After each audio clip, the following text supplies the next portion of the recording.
जब मैं रे डालियो के बारे में सोचता हूं तो मुझे लगता है कि ये व्यक्ति कुछ खास है, लेकिन सच्चाई ये है कि उनकी सफलता का राज उनके जानने में नहीं बल्कि उनके ना जानने से निपटने के तरीके में छुपा है। आज हम उनकी किताब प्रिंसिपल्स फॉर सक्सेस की यात्रा करेंगे, जहां हम सीखेंगे कि कैसे गलतियों से सिद्धांत बनाए जाते हैं और कैसे वास्तविकता को अपनाना ही सच्ची सफलता की कुंजी है। डालियो कहते हैं कि जो भी सफलता उन्होंने पाई है वो इसलिए नहीं कि वो कुछ खास थे, बल्कि इसलिए कि उन्होंने एक अनोखा अप्रोच अपनाया। ये अप्रोच किसी भी व्यक्ति द्वारा अपनाई जा सकती है। सबसे पहले तो ये समझना होगा कि प्रिंसिपल्स क्या होते हैं। ये वो स्मार्ट तरीके हैं जिनसे हम बार बार आने वाली सिमिलर सिचुएशंस को हैंडल करते हैं। जैसे हिंदू धर्म में कर्म का सिद्धांत है, जो भी कर्म करोगे उसका फल मिलेगा। ये एक प्रिंसिपल है जो हर सिचुएशन में अप्लाई होता है। लेकिन सबसे फंडामेंटल प्रिंसिपल ये है कि आपको अपने लिए सोचना होगा। आपको ये तय करना होगा कि क्या सच है और फिर उस पर एक्ट करने का करेज रखना होगा। ये बिल्कुल वैसा ही है जैसे भगवद गीता में कृष्ण ने अर्जुन से कहा था, अपने धर्म को समझो और उस पर अमल करो, चाहे दुनिया कुछ भी कहे। डालियो का मानना है कि लाइफ एक रिवर की तरह है, जहां हमारा रियलिटी के साथ इनकाउंटर होता रहता है। और यहां एक बात क्लियर है, आपके डिसीजंस की क्वालिटी ही आपकी लाइफ की क्वालिटी तय करती है। इसलिए रियलिटी को एम्ब्रेस करना, खासकर हार्श रियलिटी को, बेहद जरूरी है। प्रॉब्लम्स को पजल्स की तरह देखना चाहिए जो सॉल्यूशंस के लिए रिवॉर्ड देती हैं। अब यहाँ इनर एल्केमिस्ट एक बात समझनी होगी। पर्सनल एवोल्यूशन एक 5 स्टेप प्रोसेस है। पहले गोल सेट करो, फिर प्रॉब्लम्स का सामना करो, उनकी रूट कॉसेस डायग्नोज करो, एक डिटेल्ड प्लान डिजाइन करो और फिर एग्जीक्यूट करो। ये प्रोसेस बिल्कुल वैसे ही है जैसे एंशिएंट इंडियन फिलॉसफी में कहा गया है, संकल्प, विकल्प, कल्प और अनुकल्प।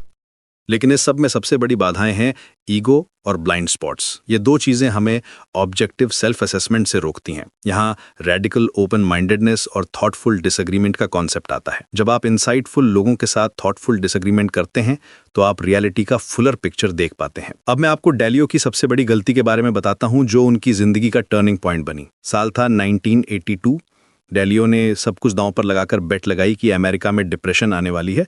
उन्होंने अपनी रिसर्च के आधार पर यह प्रेडिक्शन की थी। मेक्सिको ने अपना डेट डिफॉल्ट कर दिया था और डालियो को लगा कि वो सही थे, लेकिन जो हुआ वो बिल्कुल उल्टा था। फेड चेयरमैन पॉल वोल्कर ने इंटरेस्ट रेट्स कम कर दी और स्टॉक मार्केट में 18 साल तक चलने वाला बुल रन शुरू हो गया। डालियो की कंपनी ब्रिज वाटर में सिर्फ एक एम्प्लॉय बचा, वे खुद।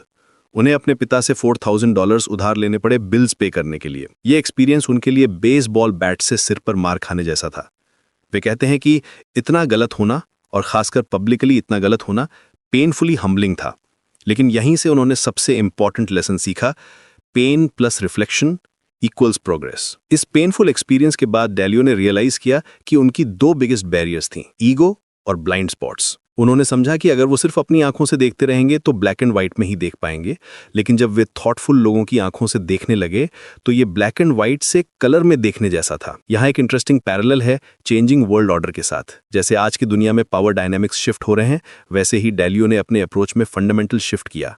उन्होंने बिलीवेबिलिटी वेटेड डिसीजन मेकिंग शुरू की, जहां सबसे क्रेडिबल और एक्सपीरियंस लोगों की ओपिनियंस को ज्यादा वेटेज दिया जाता है। इस न्यू अप्रोच से न सिर्फ उनकी कंपनी सक्सेसफुल हुई, बल्कि उनकी सक्सेस की डेफिनेशन भी बदल गई। अब सक्सेस का मतलब सिर्फ गोल्स अचीव करना नहीं था, बल्कि continuous struggle for personal evolution था।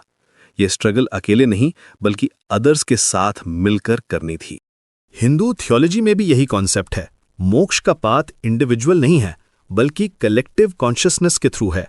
जैसे वेदांता में कहा गया है, वसुधैव कुटुंबकम, पूरी दुनिया एक फैमिली है। डालियो भी यही कहते हैं कि ट्रू सक्सेस तब आती है जब आप अपने मिशन और अदर्स की वेलबींग पर फोकस करते हैं। सबसे इंपॉर्टेंट बात यह है कि अल्टीमेट रिवॉर्ड स्ट्रगल इटसेल्फ है। ये स्ट्रगल आपको हायर लेवल्स ऑफ सक्सेस तक ले जाती है। जैसे हिंदू फिलॉसफी में कहा गया है कि जर्नी ही डेस्टिनेशन है, वैसे ही डालियो कहते हैं कि knowing how to struggle well and enjoy it ही सब कुछ है। तो अंत में ये प्रिंसिपल्स सिर्फ बिजनेस के लिए नहीं है, ये लाइफ के हर एस्पेक्ट में अप्लाई होते हैं। चाहे आप चेंजिंग वर्ल्ड ऑर्डर को समझने की कोशिश कर रहे हों या अपनी स्पिरिचुअल जर्नी पर हों, ये प्रिंसिपल्स आपको गाइड कर सकते हैं। रियलिटी को एम्ब्रेस करना, मिस्टेक से सीखना, ईगो को कंट्रोल करना और ओपन माइंडेड रहना, ये सब टाइमलेस विजडम है जो हर युग में रेलेवेंट रहेंगे।